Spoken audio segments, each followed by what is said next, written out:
ఇలా జరుగుద్ది, ఇలా ఉంటదని ముందే తెలుసు. అంతే ఇక ఏముంది, శంకర్ గారు ఇలాంటి రొట్టిన రాడ్ టెంప్లెట్ నుంచి బయటికి రారు.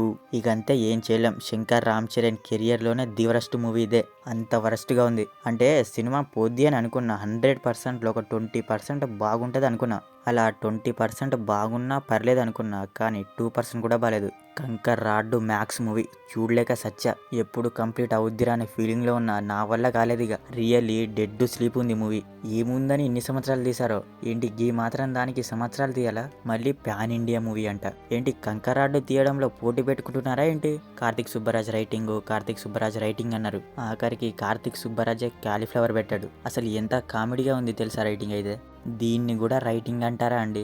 ఏదో శంకర్ గారు అప్పుడు తీసిన అపరిచితుడు, భారతీయుడు మూవీస్ హిట్ చేయడమే మా తప్పు అంటారా?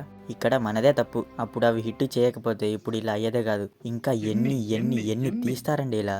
మీరు మారారా? ఒకటి హిట్ చేస్తే అన్ని అలాగే తీస్తారా? ప్రతి దానికి ఒక ఎక్స్పైరీ డేట్ ఉంటుంది. అలాగే దీనికి కూడా. ఏదో 2-3 సినిమాలు హిట్ చేసిన పాపానికి లంచము, క్లాసెస్, రూల్స్ ఇవే తీసి సావగొడుతున్నారు. ఎప్పుడో నచ్చిన సినిమాలు ఇప్పుడు కూడా నచ్చాలి అంటే ఎలా అండి? మనిషి ఎప్పుడు ఒకేలా ఉండడు. వాడికి కూడా మెచ్యూరిటీ అనేది వస్తుంది. వాడికి బుర్ర ఉంటుంది, అలవాట్లు అనేది మారుతూ ఉంటాయి, బోర్ అనేది కొడుతూ ఉంటుంది. ఇక చూస్తున్నారు కదా అని అవే రాడు రైటింగ్తో తీసిందే మళ్ళీ తీస్తూ అలా తీస్తూనే ఉంటాయి. ఎవడు చూస్తాడు? ఇలాంటి సినిమాలు హిట్ అవ్వవు.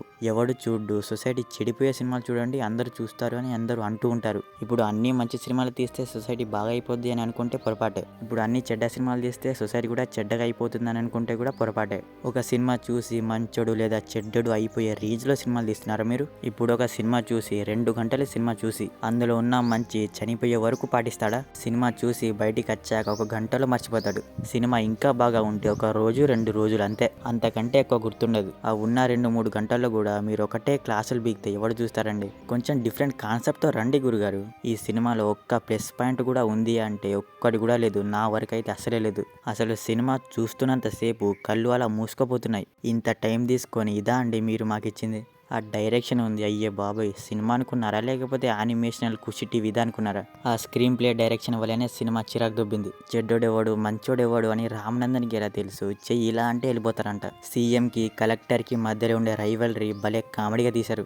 రామనందన్కి ఒక క్యారెక్టర్ ఉండదు, పాడు ఉండదు. కోపం అని తొక్కల అలవాటు ఒకటి తగిలించి క్యారెక్టర్ రైటింగ్ అంటారు. పాపం ఎస్జే సూర్య గారు పెద్ద విపిఆర్ ఇందులో అయితే. పుష్ప 2లో ఫాద్ ఫాజిల్ అయితే ఇందులో ఎస్జే సూర్య. అసలు ఆయన యాక్టింగ్ స్కిల్స్కి, ఆ రోల్కి, ఆ క్యారెక్టర్కి అసలు సంబంధమే లేదు. ఇది ఒకటి చాలా బాధగా అనిపించింది. ప్రొటాగనిస్ట్ క్యారెక్టర్ ఒకటే అంటే యాంటాగనిస్ట్ క్యారెక్టర్ కూడా దొబ్బింది. సినిమా బాగకపోయినా, ఏ సినిమా అయినా బాగకపోయినా అతని క్యారెక్టర్ హైలైట్ అవుద్ది. నా వరకు సరిపోదా శనివారం సినిమా ఎలా ఉన్నా అతని క్యారెక్టర్ హైలైట్గా ఉంటుంది. అలా మంచి రోల్స్ చేసిన ఎస్జే సూర్య ఈ సినిమాతో దేనికి పనికి రాకుండా చేసేశారు. సైడ్ సత్యం, ఇది నేను ముందే అనుకున్న క్రింజ్ అని అదే జరిగింది. సునీల్ పెద్ద పులియన్ లేపి కమెడియన్ కంటే దారుణంగా తీశారు.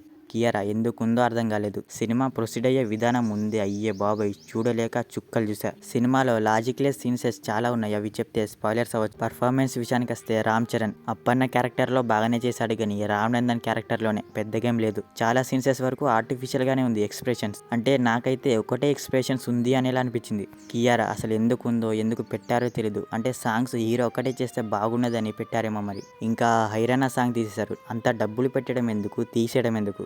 అయినా ఓన్లీ సాంగ్స్కి అంత డబ్బులు ఎందుకండి? దేనికి? అయినా తీసేసి మంచి పని చేశారు. రన్ టైం అయినా తగ్గింది. ఎస్జే సూర్య ఇదొకటి బాధగా ఉంది. అంటే యాక్టింగ్ విషయంలో కాదు, క్యారెక్టర్ విషయంలో. యాక్టింగ్ అయితే బాగానే చేశారు. ఇక రిమైనింగ్ అందరూ అంజలితో సహా ప్రతి ఒక్కరు డీసెంట్ పర్ఫార్మెన్స్ ఇచ్చారు.